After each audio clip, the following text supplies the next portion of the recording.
નમસ્કાર વિદ્યાર્થી મિત્રો. ગજિયા ચુંબક અને ડાયાપેરા અને ફેરામેગ્નેટિઝમ પર આધારિત MCQ છે એ સોલ્વ કરીશું આપણે. 86 એમ જેટલી મેગ્નેટિક મોમેન્ટ ધરાવતા ચુંબકને બાહ્ય ચુંબકીય ક્ષેત્રની દિશામાંથી 90 ડિગ્રી જેટલું ભ્રમણ કરાવવા માટે કરવું પડતું કાર્ય એ 60 ડિગ્રી જેટલું ભ્રમણ કરાવવા માટે કરવા પડતા કાર્યનું n ગણું હોય તો n is equal two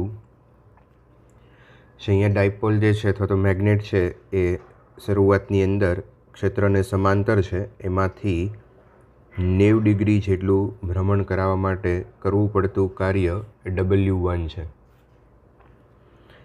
again જ્યારે 0માંથી 60 ડિગ્રી જેટલું ભ્રમણ કરાવીએ ત્યારે કરવું પડતું કાર્ય W2 છે. સો રિલેશન આપણને અહીંયા આપ્યું છે કે 90 ડિગ્રીનું ભ્રમણ કરાવવા માટે કરવું પડતું કાર્ય એ 60 ડિગ્રીના ભ્રમણ કરવા પડતા કાર્ય કરતાં n ગણું છે. સો W1 is equal two NW2. W1 MB cos theta 1 minus cos theta 2 is equal to n times MB cos theta 1 minus cos theta 2, that is 60 degree. So MB cancel, cos 0 1 minus here cos 90 આવશે, 0 is equal to n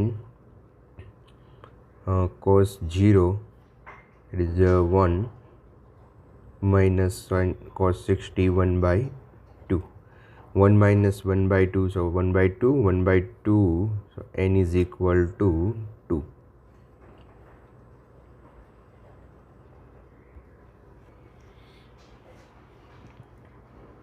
next 87 ગજિયા ચુંબક વડે બનતી ચુંબકીય ક્ષેત્ર રેખાઓ એકબીજાને ખાલી જગ્યા પર છેદે.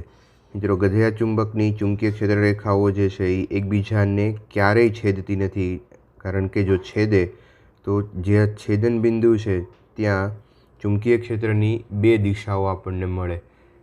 તો કોઈ પણ એક બિંદુ પાસે બે દિશા પોસિબલ નથી, અનન્ય હોય, દિશા જે છે એ અનન્ય, એક અને માત્ર એક જ હોય.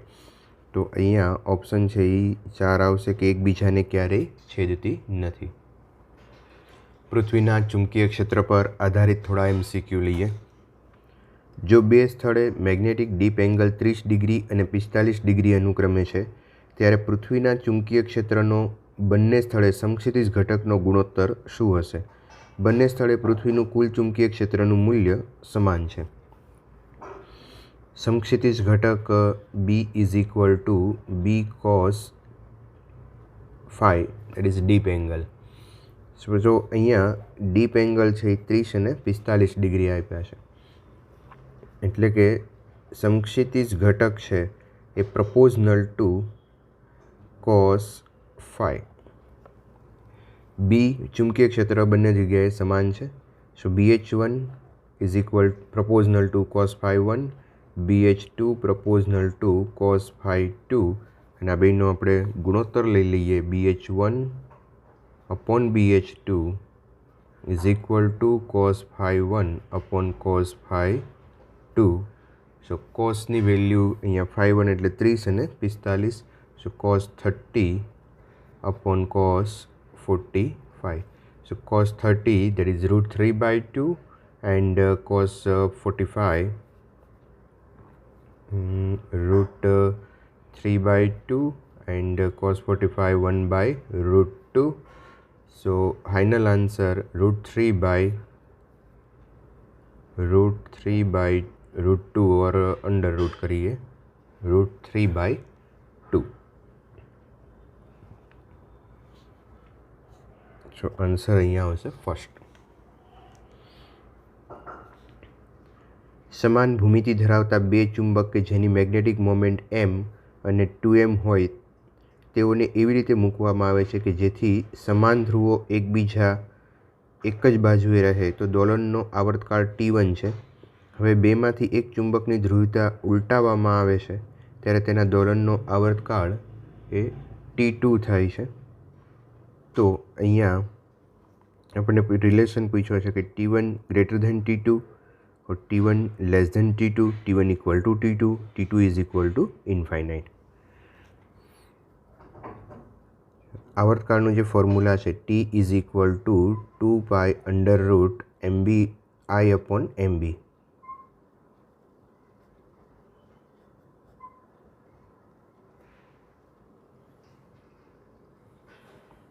સો મેગ્નેટિક મોમેન્ટ અહીંયા જોશું આપણે, તો જ્યારે બંને મેગ્નેટને એવી રીતે મૂક્યા છે કે જેથી કરીને બેયના ધ્રુવો, સપોઝ અહીંયા S અને N હોય, બીજું પણ મેગ્નેટ અહીંયા મૂકો S અને N, બેયની મેગ્નેટિક મોમેન્ટ એક જ દિશામાં થાય, નેટ મેગ્નેટિક મોમેન્ટ છે એ 2m બનશે. બટ જ્યારે બંનેને વિરુદ્ધ દિશામાં ગોઠવવામાં આવે ત્યારે એની net magnetic moment S2n N2S, તો આની મેગ્નેટિક મોમેન્ટ છે એ 0 થઈ જશે. એકની મેગ્નેટિક મોમેન્ટ આ ડિરેક્શનમાં હશે, બીજાની વિરુદ્ધ દિશામાં હશે. જો મેગ્નેટિક મોમેન્ટ 0 થઈ જશે. હવે મેગ્નેટિક મોમેન્ટ અહીંયા 0 થઈ જાય તો એના માટે જે આવર્તકાળ છે એ ઇન્ફિનિટિવ થશે અને અહીંયા આવર્તકાળ કોઈ એક પરિમિત આવર્તકાળ આપણને મળશે. સો T1 છે એ કંઈક પરિમિત હશે, T2 છે એ ઇન્ફાઇનાઇટ હશે. તો રિલેશન અહીંયા આવો આવશે કે T2 greater than T1, T2 છે એ T1 કરતાં વધારે હશે. પૃથ્વીનું ચુંબકીય ક્ષેત્ર 0.3 ગોસ છે.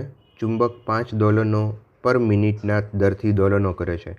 જો 10 દોલનો પર મિનિટનો દર જોઈએ તો પૃથ્વીનું ચુંબકીય ક્ષેત્ર કેટલું હોવું જોઈએ? જે દોલનો પર મિનિટ એટલે કે અહીંયા આપણને આવૃત્તિ આપેલી છે, 1 સેકન્ડમાં થતા દોલનોની સંખ્યા, બટ અહીંયા મિનિટના ફોર્મમાં છે, તમે એને કન્વર્ટ કરી શકો. તો ફર્સ્ટ ઓફ ઓલ અહીંયા આવૃત્તિનો રિલેશન આપણે વિચારીએ તો F is equal to 1/2π√MB/I. So આવૃત્તિ જે છે એ મેગ્નેટિક ફિલ્ડના પ્રપોઝનાલિટીમાં આવશે, route.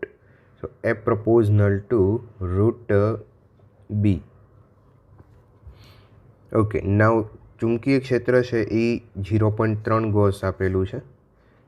B1 F1, F2 proportional to √B2.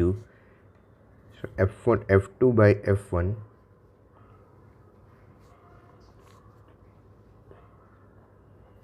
is equal to √B2 by B1. So F2 ની વેલ્યુ આપી છે અહીંયા મિત્રો 10, F1 છે એટલે શું 5.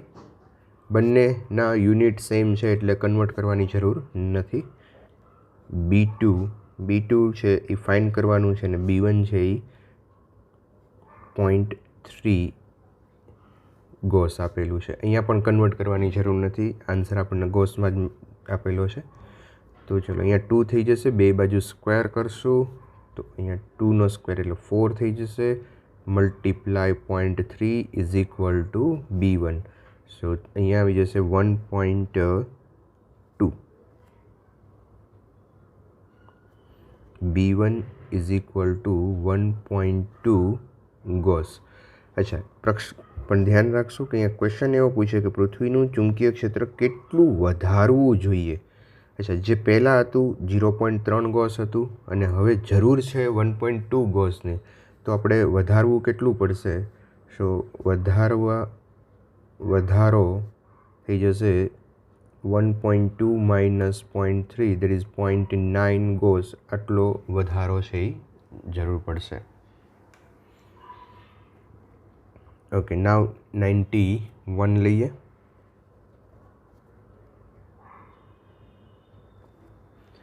એક ચુંબક એક સ્થળે 40 દોલનોનો પ્રતિ મિનિટ અને 0.1 × 10⁻⁵ ટેસ્લાના ચુંબકીય ક્ષેત્રમાં છે અને બીજા એક સ્થળે એક દોલન પૂરું કરવા માટે 2.5 સેકન્ડ લાગે છે, તો તે સ્થળે પૃથ્વીના ચુંબકીય ક્ષેત્રનો સમક્ષિતિજ ઘટક છે એ કેટલો હશે? અગેન મિત્રો અહીંયા આપણે 40 દોલનો પ્રતિ મિનિટ કરે છે અને અહીંયા એક દોલન પૂરું કરવા માટે 2.5 સેકન્ડ લાગે છે. હું આવર્તકાળના રિલેશન ઉપરથી આપણે અહીંયા છીએ તો first of all T પ્રપોઝનલ two અથવા તો T is equal two √MI/MB. So T proportional to 1/√B I/MB. તો √B થશે અહીંયા. ફાઇનલી અહીંયા મેગ્નેટિક ફિલ્ડ આપણે ફાઇન્ડ કરવું છે તો B proportional to 1/T². બંને બાજુ સ્ક્વેર કરીએ એમ્પ્લાઇઝ B proportional to 1/T². અહીંથી રૂટ કાઢીએ તો આ સ્ક્વેર થશે. સો B1/B2 BH1/BH2 is equal to T2² Okay, now T1 is equal to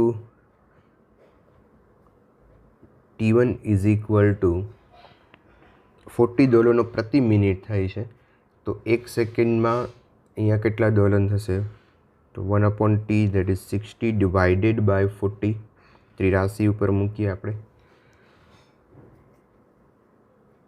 1 મિનિટમાં 40 દોલનો થાય છે. તો 1 સેકન્ડમાં કેટલા થશે? 60 divided by 40 that is 1.5 second. T આવૃત્તિ ફોર્મ્યુલા તમે યુઝ કરીએ કે T is equal to 1/F. So 1/F એને કન્વર્ટ કરીએ છીએ આપણે. સો અહીંયા 60 divided by 40 that is 1.5 second. બરાબર. હવે એની વેલ્યુ આપણે અહીંયા મૂકીએ.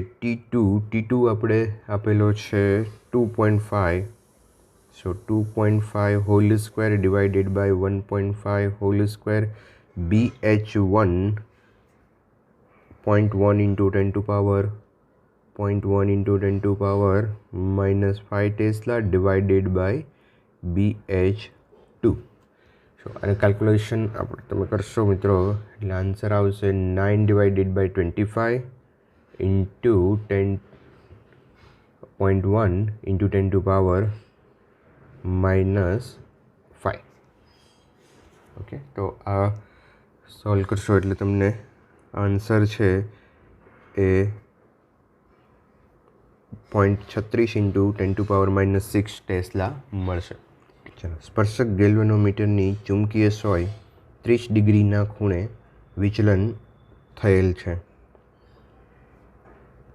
ચુંબકીય સોય જે દિશામાં હોય એ દિશામાં મેગ્નેટિક મેરિડિયન હોય એવું આપણે વિચારી શકીએ.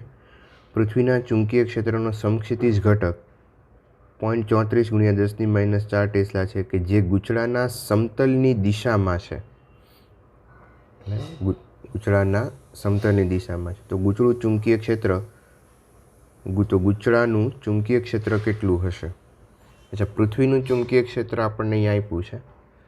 ધારો કે ગૂંચળાનું જે ગૂંચળું જે છે એ અહીંયા ફિગર મેં થોડી ડ્રો કરી છે. ગૂંચળું છે એ આ રીતે આપેલું છે.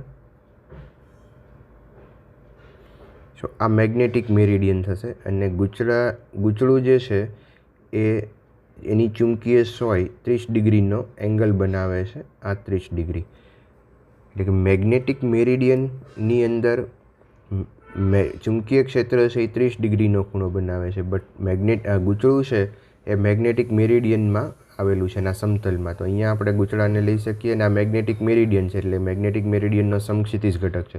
મિત્રો એને ફરી ફિગરથી આમ પણ સમજો. ધારો કે આ મેગ્નેટિક મેરિડિયન હોય તો આ એનો સમક્ષિતિજ ઘટક અને ગૂંચળું છે એ અહીંયા મૂકેલું છે આ રીતે સમતલમાં છે.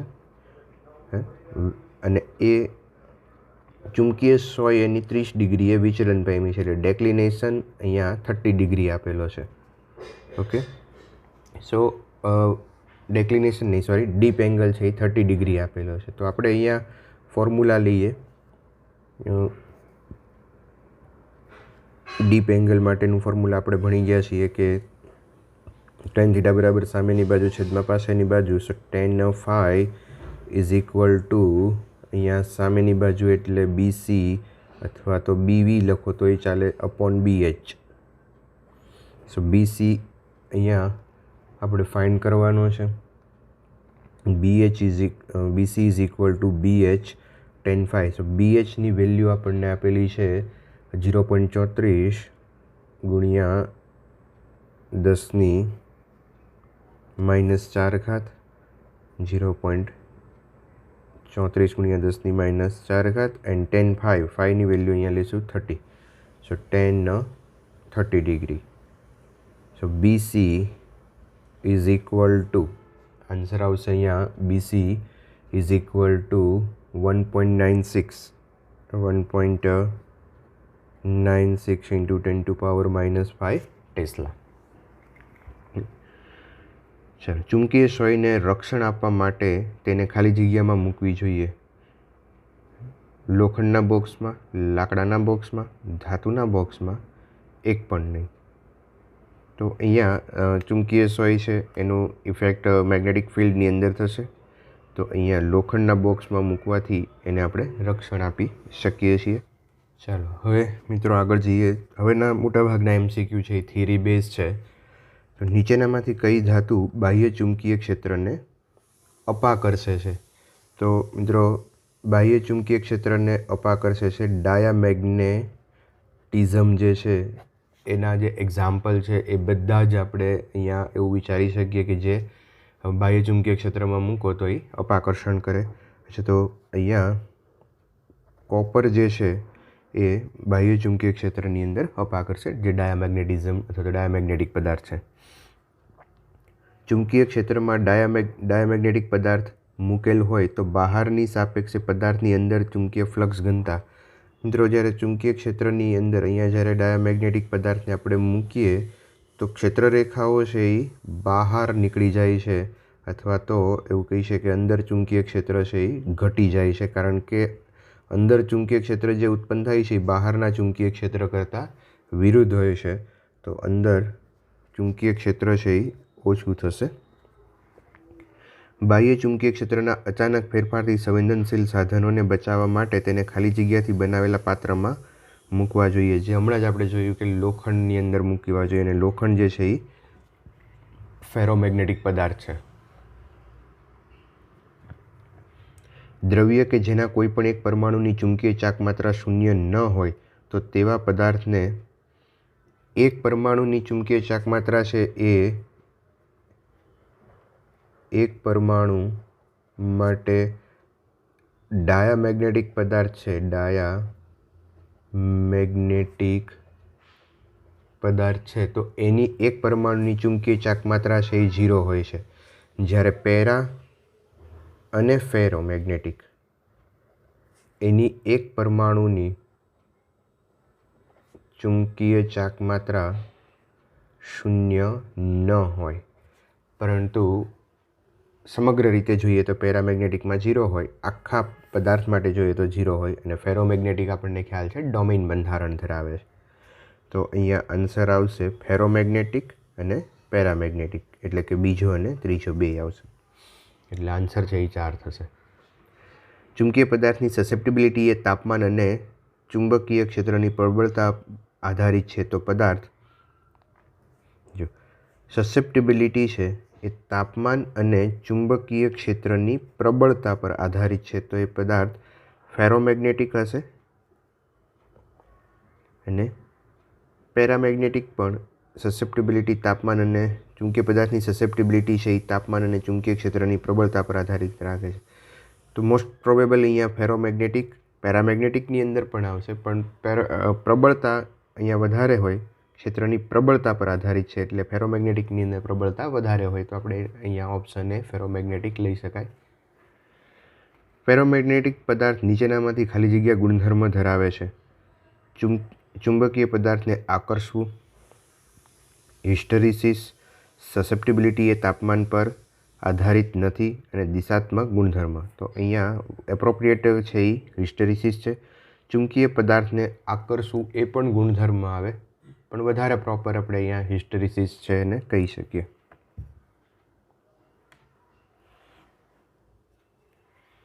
હાર્ડ ફેરોમેગ્નેટિક પદાર્થને ખાલી જગ્યા વડે વ્યાખ્યાયિત કરી શકાય છે. તો જે હાર્ડ ફેરોમેગ્નેટિક પદાર્થ છે એની હિસ્ટેરિસિસ લૂપ એ પહોળી હોય છે.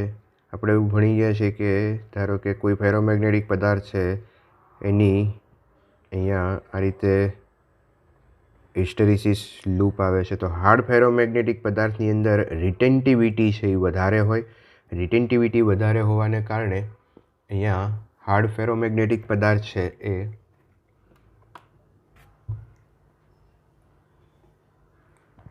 એની લૂપ છે, હાર્ડ ફેરોમેગ્નેટિક પદાર્થની હિસ્ટેરિસિસ લૂપ છે એ પહોળી હશે. તો અહીંયા ઓપ્શન છે એ હિસ્ટેરિસિસ લૂપ પહોળી હોય. પેરામેગ્નેટિક પદાર્થની મેગ્નેટિક મોમેન્ટ.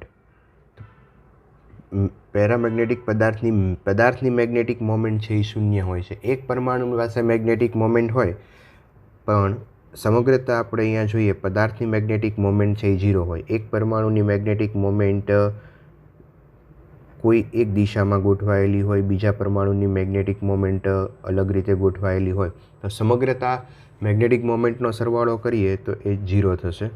તો પેરામેગ્નેટિકની મેગ્નેટિક મોમેન્ટ છે એ શૂન્ય હોય. ચાલો, પેરામેગ્નેટિઝમનું કારણ છે એ અયુગ્મિત ઇલેક્ટ્રોનમાં વધારો અને ઇલેક્ટ્રોનની સ્પિન ગતિ છે. તો થિયરીની અંદર આપણે ભણી ગયા છીએ કે પેરામેગ્નેટિકની અંદર જે પેરામેગ્નેટિઝમનું રીઝન છે એ સ્પિન મોશન છે. ડાયામેગ્નેટિઝમનું એ જ રીતે અહીંયા જોઈએ તો ડાયામેગ્નેટિઝમનું જે કારણ છે એ કક્ષીય ગતિ છે, જે થિયરીની અંદર આપણે ભણી ચૂક્યા છીએ.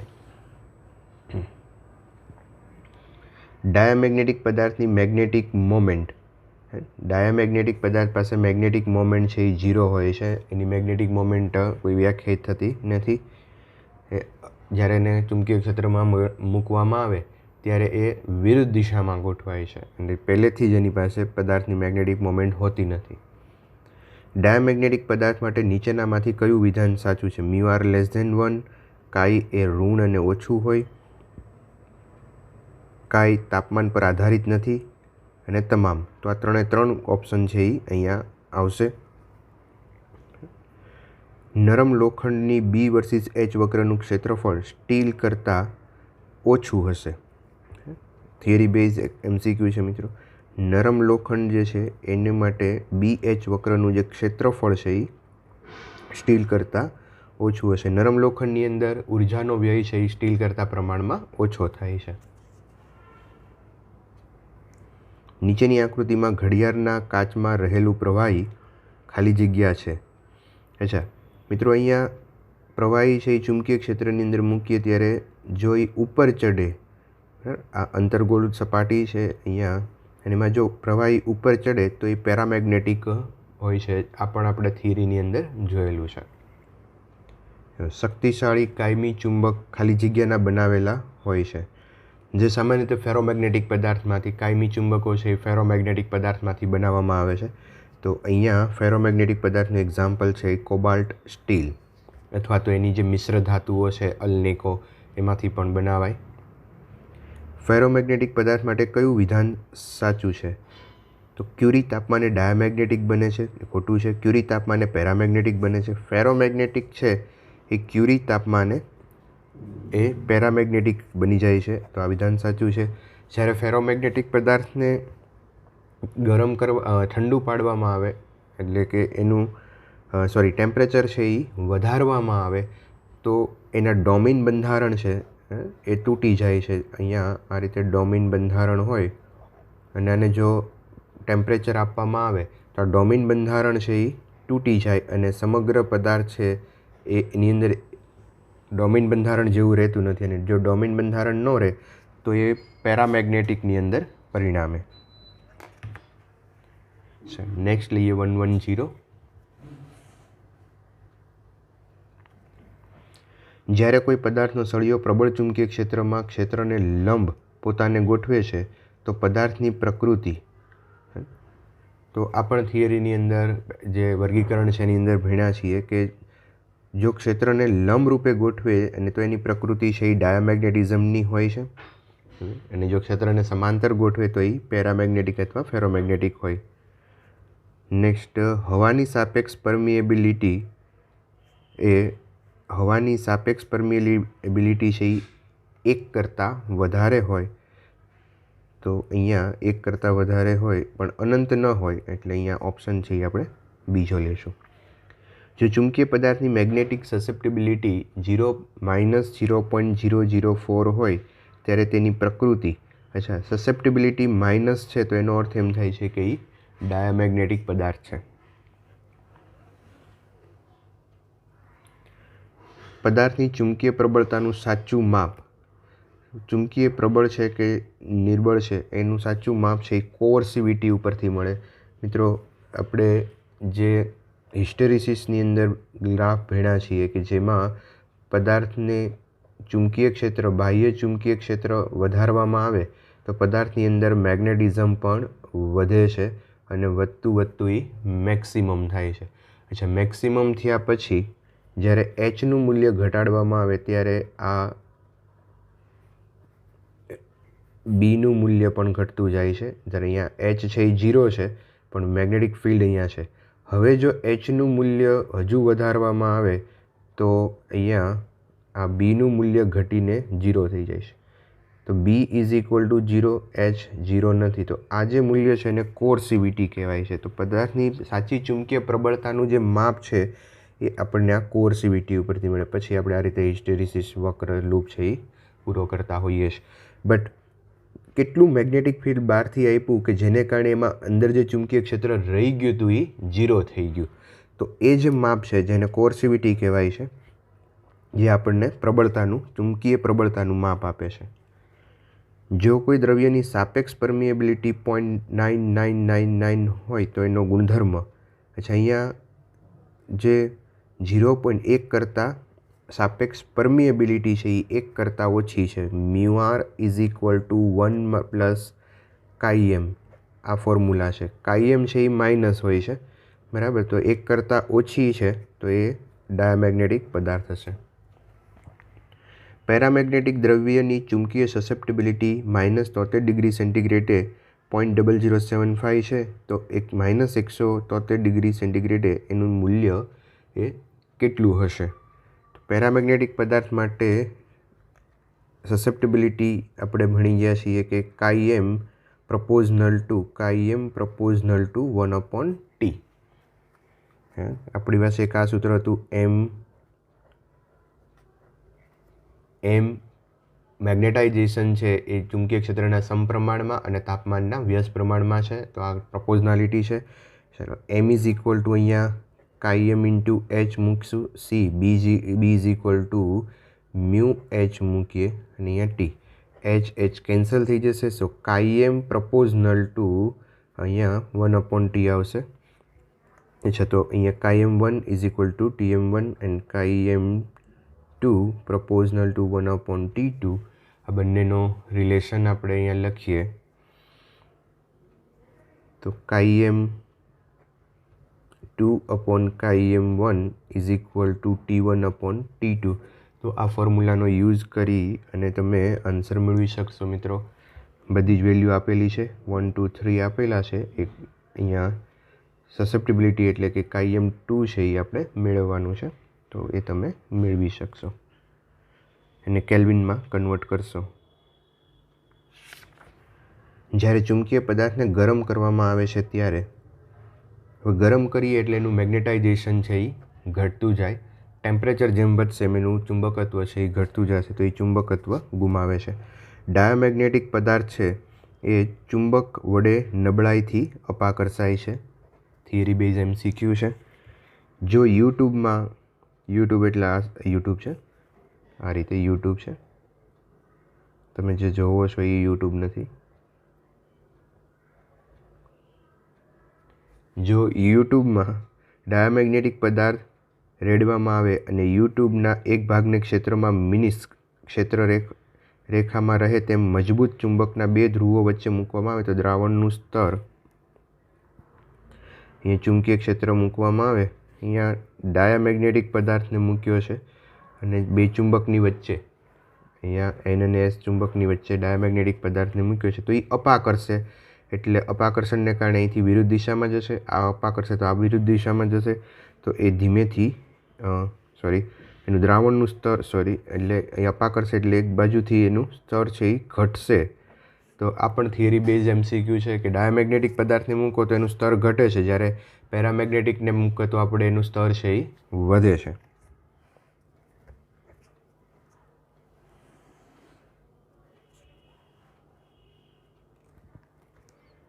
મેગ્નેટિક પરમિએબિલિટી ખાલી જગ્યા માટે મહત્તમ હોય છે. તો પરમિએબિલિટી ઓફકોર્સ ફેરોમેગ્નેટિક પદાર્થ માટે પરમિએબિલિટી છે એ વધારે હોય છે. નીચેનામાંથી કયું ફેરોમેગ્નેટિક પદાર્થ છે? કોબાલ્ટ. પેરામેગ્નેટિક પદાર્થ માટે ચુંબકીય સસેપ્ટિબિલિટી તાપમાન સાથે ખાલી જગ્યા સંબંધ ધરાવે છે. તો હમણાં જ આપણે જોયું કે સસેપ્ટિબિલિટીનો તાપમાન કાઈ એમનો તાપમાન સાથેનો સંબંધ છે એ વ્યસ્ત છે. તો અહીંયા ટી પ્રપોઝનલ ટુ કાઈ એમ પ્રપોઝનલ ટુ 1/T ઓર T-1.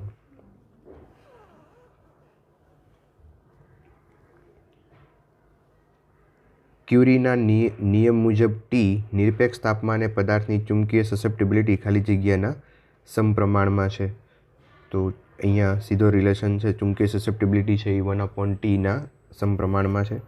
ચુંબકીય ક્ષેત્રમાં ડાયામેગ્નેટિક પદાર્થ ખાલી જગ્યા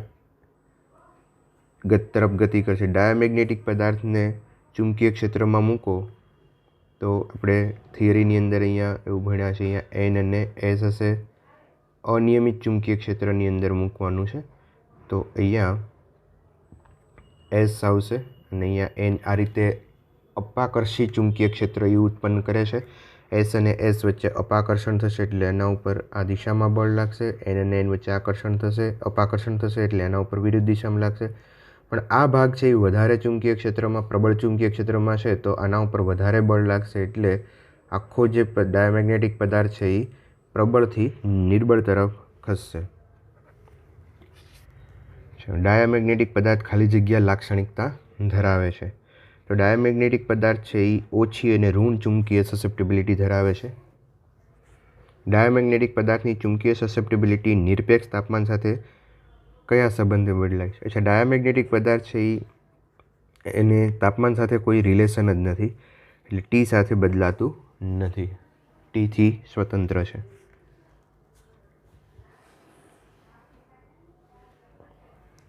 કાયમી ચુંબકના પદાર્થ ખાલી જગ્યા ધરાવે છે. તો કાયમી ચુંબક જે છે એ વધુ રિટેન્ટિવિટી અને વધુ કોર્સિવિટી ધરાવતા હોય છે. હિસ્ટેરિસિસ લૂપ જેની પહોળી હોય છે, વધુ રિટેન્ટિવિટી હોય અને કોર્સિવિટી પણ વધારે હોય. હિસ્ટેરિસિસનો ગુણધર્મ ખાલી જગ્યા વડે દર્શાવવામાં આવે છે. હિસ્ટેરિસિસ છે એ ફેરોમેગ્નેટિક પદાર્થ જ દર્શાવે છે. નીચે આપેલા માટે ચુંબકીય સસેપ્ટિબિલિટી ડાયામેગ્નેટિક માટે ઋણ હોય છે. તો આ ઓપ્શન બરાબર છે. સાચું વિધાન ગોતો. ડાયામેગ્નેટની આણ્વીય અને મેગ્નેટિક ડાયપોલ મોમેન્ટ શૂન્ય હોય છે. બરાબર છે. તો પહેલો જ ઓપ્શન છે એ સાચો છે. પણ પહેલો ઓપ્શન સાચો છે એટલે બીજા ઓપ્શન હું રીડ નથી કરતો, બટ તમે રીડ કરશો એટલે તમને આઈડિયા આવશે કે આવું નથી હોતું. કારણ કે ઘણી વખત એ પણ જાણવું જરૂરી છે કે કેટલું છે અને કેટલી વસ્તુ નથી. બરાબર, કયો ઓપ્શન ખોટો છે એનાથી પણ આપણું નોલેજ છે એ ઇન્ક્રીઝ થતું હોય છે એટલે આ પણ તમે રીડ કરશો.